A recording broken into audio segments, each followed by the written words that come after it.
TJGO segue com instalação de novas varas. Estacionamento privado é condenado a indenizar homem que teve item roubado dentro do carro. Júri popular condena homem que atropelou idoso depois de dirigir embriagado. Em nossos estúdios hoje, no quadro Justiça em Foco, vamos receber o juiz aposentado Ari Queiroz, que vai falar sobre os 30 anos da Constituição Brasileira. Por isso não saia daí, porque essa edição da Agenda Judiciária já está no ar.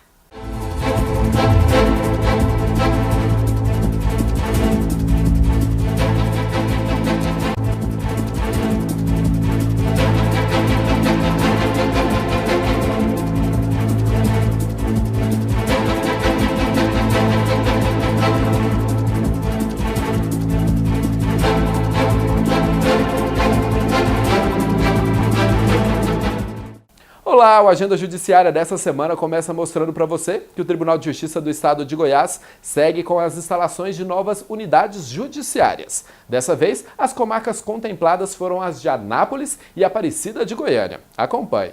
Anápolis é uma das maiores cidades do estado de Goiás. Com uma população superior a 350 mil habitantes, não é à toa que a comarca é uma das que tem mais processos em andamento. Aproximadamente 160 mil, que por muitos anos estiveram distribuídos em 14 varas, 6 juizados e 22 juízes. Agora a comarca de Anápolis tem mais 3 unidades judiciárias.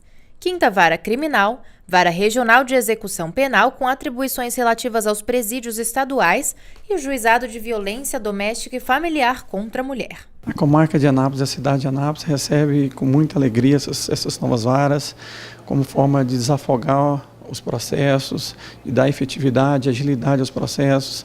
São varas sensíveis, varas que eram necessárias, como o Juizado da Violência Doméstica e Familiar contra a Mulher, a 5ª Vara Criminal, a Vara de Execução Regional. Então, o Tribunal de Justiça, o presidente Gilberto Marques, o órgão especial, teve muita sensibilidade na criação dessas varas que hoje são instaladas. O diretor do foro explicou que após a instalação das varas, os novos juízes que vão atuar na vara e no juizado vão ser escolhidos por meio de edital de remoção e de promoção. Ele observou também que a novidade é um ganho para a população de Anápolis. Vai desafogar bastante as varas criminais, evitando prescrições de processo, agilidade nas audiências, tudo isso vai bem facilitar. Durante a solenidade de instalação, os decretos foram assinados pelo presidente do TJGO e entregues ao diretor do foro. Desembargadores, juízes e autoridades políticas salientaram a importância do aumento do número de varas. Já estava passando a hora de dar uma mexida nessa estrutura do judiciário goiano. O que nós constatamos todos é que o judiciário tem sido bem mais procurado pelos seus usuários, pelos jurisdicionados, do que há algum tempo atrás. E os magistrados já estavam sufocados, com tanta demanda, de forma que chegou o momento e o tribunal, a corte foi sensível à nossa proposta. Conseguimos também sensibilizar o legislativo, o governador foi também sensível, de forma que hoje nós temos uma mexida muito boa. A instalação da Vara de Anápolis faz parte de um projeto de lei proposto pelo TJGO e aprovado pela Assembleia Legislativa do Estado de Goiás. Ao todo, são mais de 33 novas varas em todo o estado. Hoje também estão sendo instaladas mais 2 unidades judiciárias em Aparecida de Goiânia. O Giovanni Gomes está lá para contar tudo para vocês.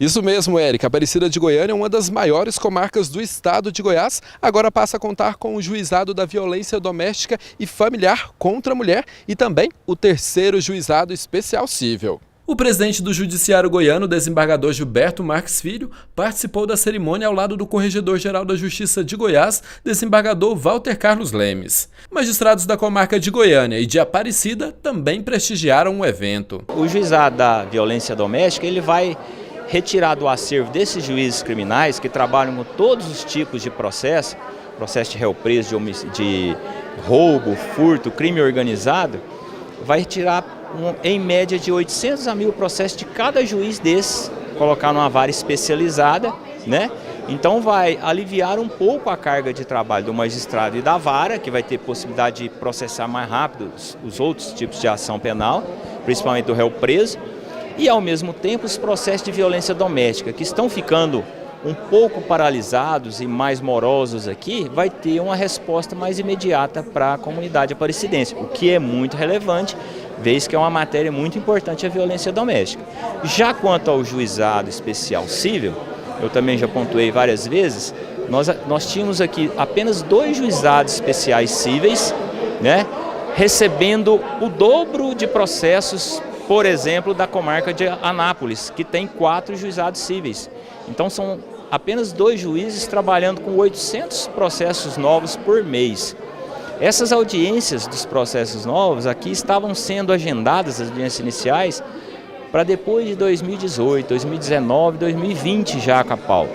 Então, com o 3º juizado também, a redistribuição será feita até pelos processos mais novos, de forma que nós vamos acelerar também os processos dos juizados. Um homem que teve o carro furtado dentro de um estacionamento pago de um shopping de Goiânia vai ser indenizado. Confira. Você se sente seguro quando estaciona o carro em estabelecimentos como shoppings e supermercados? O seu João Elídio se sentia até deixar o carro parado no estacionamento pago desse shopping e terminal rodoviário da capital e, ao voltar das compras, encontrar o carro com a porta destrancada, documentos revirados e sem um iPad, tablet que havia deixado no interior do veículo. O estacionamento aqui mudou um pouquinho, mas o senhor João Elídio parou mais ou menos nessa vaga aqui, que fica a uns 10 metros da entrada do shopping. Ele ficou mais ou menos meia hora acompanhando a família que estava fazendo compras e quando ele chegou, levou um susto. Seu João, qual que foi a primeira reação do senhor?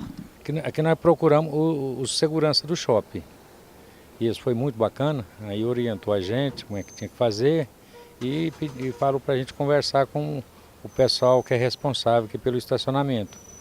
Aí a gente foi lá, eles não fizeram pouco caso. O seu João contou que fez vários pedidos de ressarcimento do valor do iPad para os responsáveis pelo estacionamento, todos sem sucesso. Aí a gente ficamos satisfeitos pelos direitos, pelo a gente ter conseguido os direitos, não pelo dinheiro, mas pela justiça. Diante do problema, decidiu entrar na justiça contra o shopping e a empresa que cuida do estacionamento. Ele juntou provas como o ticket do estacionamento, a nota fiscal do aparelho eletrônico, boletins de ocorrência que fez tanto no shopping quanto na delegacia e imagens dessa câmera posicionada quase em frente ao local do furto e ajuizou a ação em Itapuranga, cidade em que morava na época do acontecido. Na sentença, a juíza apontou que esta se trata de uma relação de consumo e que o fornecedor responde independentemente da existência da culpa pela reparação dos danos causados aos consumidores por defeitos relativos à prestação de serviços e que o serviço é defeituoso quando não fornece a segurança que o consumidor dele pode esperar. A juíza também observou que esse tem sido o entendimento do Tribunal de Justiça do Estado de Goiás e incluiu algumas decisões semelhantes. Pelo fato do objeto furtado ser usado pela vítima para trabalhar,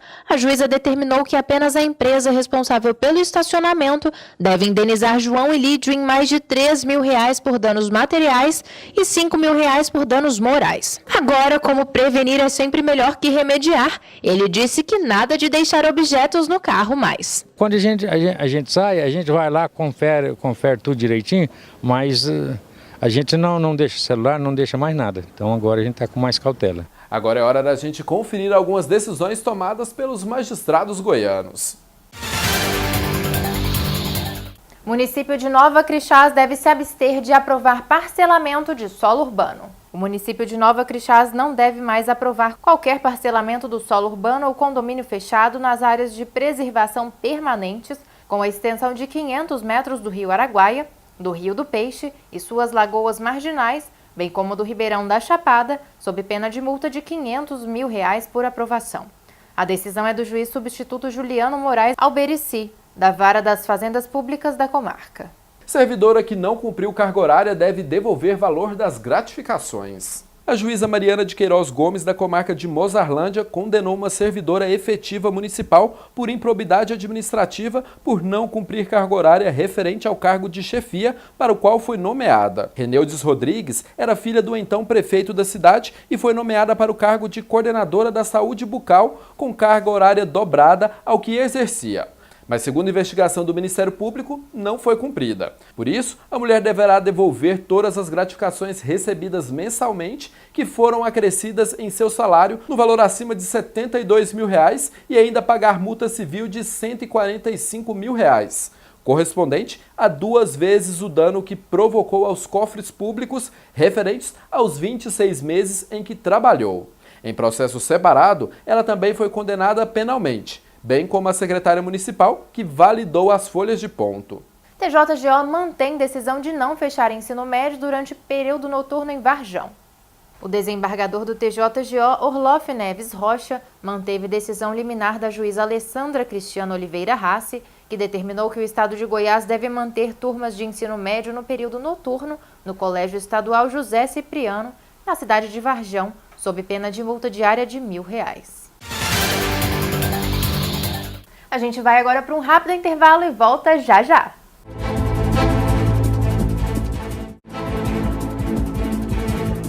Estamos de volta e agora você vai conferir o quadro Justiça em Foco.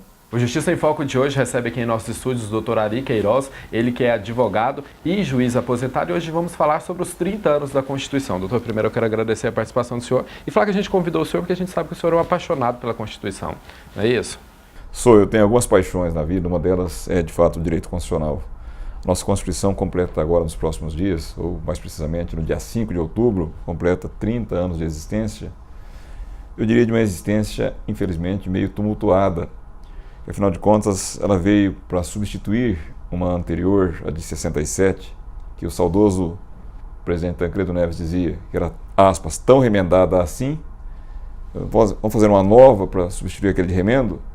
E a de remendo, que teve 27 emendas ao longo de sua existência de 21 anos, foi atropelada por uma outra que completa 30 anos com 105 emendas. É bom deixar claro isso, porque às vezes as pessoas que estão nos vendo vão pensar que são 99 emendas constitucionais. A numeração sequencial, 99. Mas nós temos 2 sequências numéricas, é porque houve em 1994, como um reflexo, como um fechamento da chamada revisão constitucional iniciada em 93, houve mais 6 emendas no começo de junho de 94. 6 de revisão, mas as 99 emendas permanentes, digamos, emendas rotineiras, totalizam 105 emendas. Mas isso não é o suficiente. É preciso olharmos que não são apenas 105 emendas. Cada emenda trata de diversos assuntos, tem muitas palavras. Se colocarmos a Constituição na balança hoje, eu não tive essa curiosidade de pôr na balança, uma balança de precisão, pegar o texto original de 1988 com o texto de hoje, com todas as emendas, deve ter aumentado alguns quilos, alguns gramas pelo menos, né? Mas eu posso dimensionar isso, precisamente, em palavras. Do texto original para o texto de hoje, o texto puro de 5 de outubro de 88, o texto que foi erguido para o céu, chamando Constituição Cidadã, para o de hoje, nós temos 22 mil palavras a mais acrescentadas na Constituição. Existe emenda da emenda, assunto que foi mudado 3 vezes e que não terminou ainda, por exemplo, a questão da Previdência. Nós tivemos a reforma da Previdência em 98, tivemos em 2003 2 reformas grandes da Previdência, tivemos em 2005 algum penduricalho e hoje fala de novo, qualquer presidente que for eleito agora, seja da direita ou da esquerda, do centro, enfim, qualquer um deles, vai ter que enfrentar a questão da Previdência, porque senão o país não suporta. Então virá uma 4ª reforma da Previdência no bojo de uma mesma Constituição. Então, na verdade, nós não temos propriamente uma Constituição, nós temos um conjunto de normas constitucionais encadernadas, mas não é bem uma Constituição apenas. São 105 mudanças ao longo desses 30 anos. E ao que o senhor deve tantas mudanças em um período tão curto? Primeiramente, eu diria que a Constituição de 88 não foi bem feita, apesar de ser, isso é uma virtude dela, a mais democrática de todos os tempos. De que forma? Mais democrática pela forma como foram escolhidos os membros da Assembleia Constituinte, deputados eleitos livremente, pela forma como a sociedade se engajou na disputa através dos segmentos sociais, as diversas classes, os diversos atores do processo. São centenas de milhares de textos apresentados, de propostas apresentadas, de discussões. Nunca se discutiu tanto um texto constitucional. Começou em fevereiro de 1987 e terminou em outubro de 88. Né? Foi aquela coisa que chegava a ir cansando todo mundo. Mas no final das contas, fechou a Constituição, porque já estávamos enjoados daquele processo constituinte, e ficaram questões pontuais, muito relevantes, que estão repercutindo hoje. Sistema de governo, forma de governo, funcionamento do parlamento, composição da Câmara dos Deputados, composição do Senado Federal, composição da Câmara de Vereadores, sistema proporcional, sistemas eleitorais em geral, né? Essa representação dos estados, o peso dos estados pequenos muito maior na formação, na composição da Câmara do que a representação dos estados grandes. Enfim, tudo isso repercute. São forças que estão se batendo, vão se chocando, vão se desgastando, se digladiando e, no final das contas, vence quem chora menos.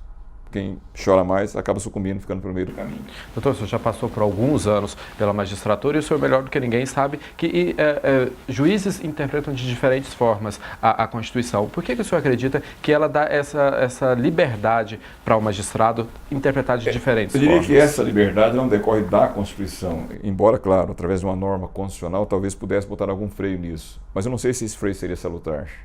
Foi-se o tempo, e esse tempo terminou mais ou menos por volta da Segunda Guerra Mundial. A Segunda Guerra é um divisor de águas em geral, em que os juízes eram leitores da lei. Se dizia na época, o juiz é a boca da lei. Significava o quê? Que você apresentava um problema na justiça, propunha sua ação, contestava, enfim, tinha uma demanda judicial, e o papel do juiz era um papel de procurar, pesquisar numa fórmula, essa fórmula seriam os códigos, as leis escritas, encontrar uma fórmula que resolvesse os problemas. O juiz não tinha poder de criação nenhum, né? Essa parte nós viramos na história da humanidade. A partir da Segunda Guerra Mundial, uma outra concepção, os juízes passaram a ser construtores do direito. Ele busca primeiramente uma solução na fórmula. Quando eu chamo de fórmula, as leis. Mas quantas leis erradas existem? Quantas leis injustas existem? Quantas leis paradas no tempo existem? A vida é muito dinâmica, precisa ser enfrentada. Então, se eu tenho uma lei defasada, vou ser escravo dela, o juiz será escravo dela? Não, o juiz tem que resolver o problema de uma forma que seja mais consentânea com os ditames da justiça. Afinal de contas, o direito não tem grande importância se não servir como ferramenta de justiça. A lei é uma ferramenta a serviço do direito e o direito é uma ferramenta a serviço da justiça. No combate entre esses três institutos, lei, direito e justiça, não há dúvida que tem que prevalecer a justiça. O problema é esse. Às vezes a noção, a concepção de justiça varia de cabeça para cabeça. A história de cada cabeça é uma sentença, né? E o grande exemplo que nós temos vivido nesse ponto é o Supremo Tribunal Federal. Na verdade não é um, nós temos talvez uns 11. Cada ministro independente, ou quase independente, pelo menos através de suas decisões monocráticas, proferindo decisões que acabam às vezes expondo rachaduras, expondo contraposições completamente diferentes, antagonismos diferentes, reflexos também da modernidade, dos meios de comunicação, da internet, que em tempo real nos traz as informações. Aquilo que antigamente talvez já ocorresse, mas era escondido nos bastidores, a TV Justiça mostra, a TV Aberta mostra, você está mostrando por aqui também no seu canal de televisão. Enfim, onde tem ser humano tem desavenças. E quando eu falo de 105 emendas constitucionais, preciso levar em conta também isso. Existe um sem número, não tem como dimensionar, a quantidade de mudanças de jurisprudência feita pelo Supremo Tribunal Federal, que faz uma leitura que às vezes parece chocar o mais simples dos homens, né? Você lê o papel, está escrito alguma coisa, o Supremo enxerga outra coisa diferente. Doutor, mas a modernidade ela não traz essa necessidade de mudança? Os tempos são outros, são 30 anos depois? Traz, sem dúvida alguma. Mas 30 anos não é tanto tempo assim, não. 30 anos é apenas uma geração, um pouco mais que uma geração. E nós tivemos, na história do Brasil, durante o Império do Brasil, a Constituição que vigorou durante todo o tempo. Nós temos, no país mais importante do mundo, Estados Unidos, uma Constituição só desde a sua fundação até hoje, né? Não único, né? Não único. Em diversos países, as Constituições são duradouras. A nossa, nesse ponto, nesse quesito, ela perde de muito a zero, porque ela parece muito mais uma lei mais importante do que as outras, mas tão volátil quanto as demais leis. Ou seja, se mudam as leis, assim como se muda a Constituição, de acordo com a vontade dos governantes. Em vez dos governantes se adaptarem à Constituição, preferem adaptar a Constituição à sua própria vontade. Vivemos um período agora eleitoral que se fala muito em Constituição, a mudança da Constituição. Como o senhor acredita que poderia acontecer uma mudança de uma nova Constituição? Primeiro que não vejo como sendo a solução para os nossos problemas. Nossos problemas são muito mais graves do que uma simples alteração da Constituição. Até porque alterações têm sido feitas todos os dias e não têm resolvido quase nada, né? Segundo, para mudar uma Constituição, seria preciso derrubar um regime, uma instituição, derrubar as instituições todas, zerar o país e começar novamente. Em minha concepção, pela porta da frente, ou seja, pela porta da democracia, Não se faz isso no próximo governo que vai entrar. Seja quem for o presidente eleito, não tem base legal, não tem base jurídica para, no meio do processo, no meio do caminho, eleito por um sistema, mudar o sistema durante o seu próprio mandato. Não consigo enxergar isso. Não passa de promessa de campanha, portanto.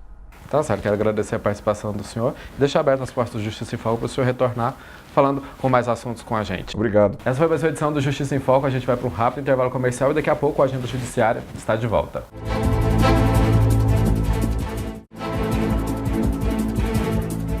Já estamos de volta e agora você vai conferir os detalhes do júri popular do homem que dirigia bêbado e atropelou e matou um idoso em Goiânia. Confira. O crime chocou Goiânia. Celso Bueno de Oliveira, na época com 71 anos, estava indo para o aniversário do neto às 7 horas da noite, quando Lucas Fraga Sabino, que dirigia embriagado, subiu na calçada e atropelou o idoso. Estava indo para a festa de aniversário do nosso neto.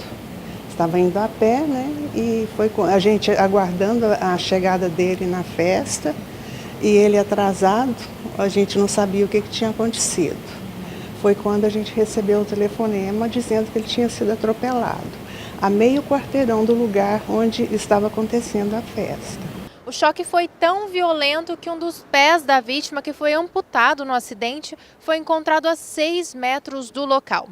Celso chegou a ir para o hospital, mas não resistiu aos ferimentos e morreu poucos dias depois. Lucas foi denunciado pelo Ministério Público por homicídio com dolo eventual, ou seja, quando a pessoa assume o risco de matar. Ele passou o dia inteiro bebendo, ingerindo bebida alcoólica aqui em Goiânia, em Anápolis, voltaram. Passou no seu Lava Jato, pegou o carro lá na Avenida T9, quando as placas que indicam a velocidade de 60 km por hora, ele vinha a 117, alguma coisa, quase 3 vezes mais a velocidade, fazendo gracinhas, zigue-zague, segundo um policial que estava parado no sinaleiro, e veio então, perdeu a direção e colheu essa vítima de 70 anos na calçada. O promotor afirmou que a velocidade muito superior à permitida, a cerca de 120 km por hora em uma via com máxima de 60 km por hora, e os indícios de forte embriaguez foram decisivas na denúncia por dolo eventual. A pessoa que age dessa forma consente no resultado, ela sabe que pode atropelar alguém, uma criança, um idoso, ou mesmo qualquer pessoa. Durante o júri realizado no Fórum Civil de Goiânia, a defesa pediu a condenação por homicídio culposo, que é aquele em que não há intenção de matar e que tem a pena menor que o homicídio doloso, pelo qual foi denunciado pelo Ministério Público. O réu, que trabalha em Curitiba, não estava presente no julgamento. Por isso, o depoimento dele, feito em audiência, foi transmitido para os jurados por uma televisão no plenário. O filho de Celso prestou depoimento, mas muito emocionado não quis gravar a entrevista. O juiz Gesseir Coelho de Alcântara, que presidiu o júri, explicou que o assassinato por pessoas que dirigem embriagadas tem sido entendido tanto como homicídio culposo quanto dolo eventual. São características como quanto a pessoa excedeu a velocidade ou o teor alcoólico que determinam qual vai ser o tipo da pena. Os tribunais reconhecem em pequena parte o dolo eventual.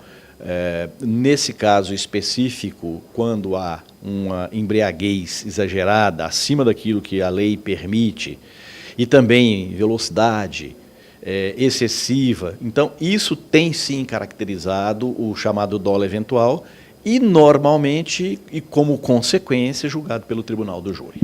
Após escutarem os argumentos da defesa e da acusação, os jurados decidiram pela culpa de Lucas. Ele foi condenado a 12 anos de prisão.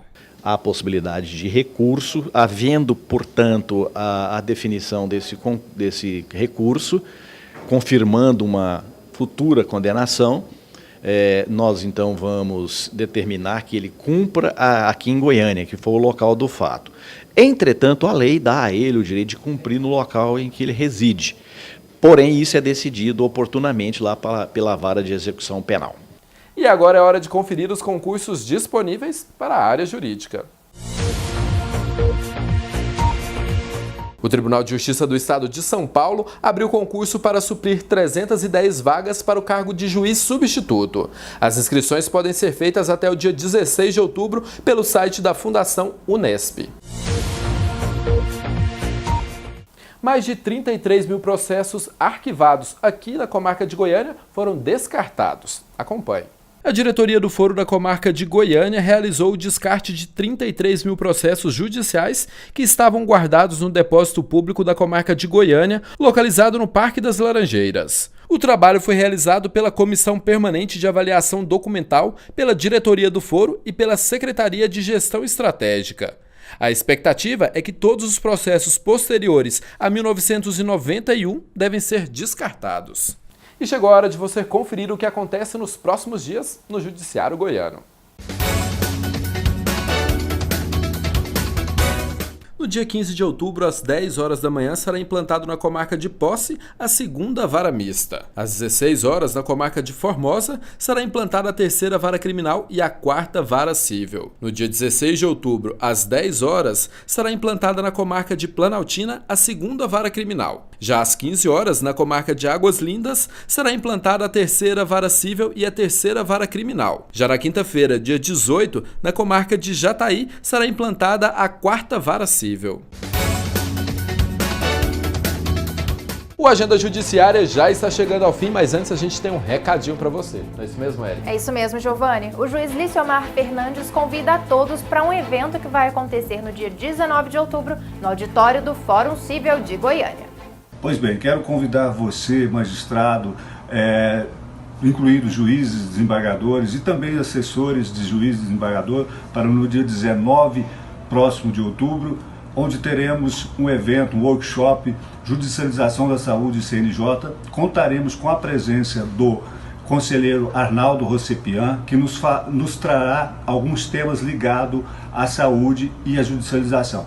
E ainda convidá-los para conhecer as novas ferramentas oferecidas aos juízes, a todos os magistrados do Estado de Goiás, para que, neste contexto, saibam um pouco mais sobre a judicialização da saúde. Aguardo você. Bom, com esse recado a gente encerra agora o Agenda Judiciária. Uma boa semana e eu te espero na próxima.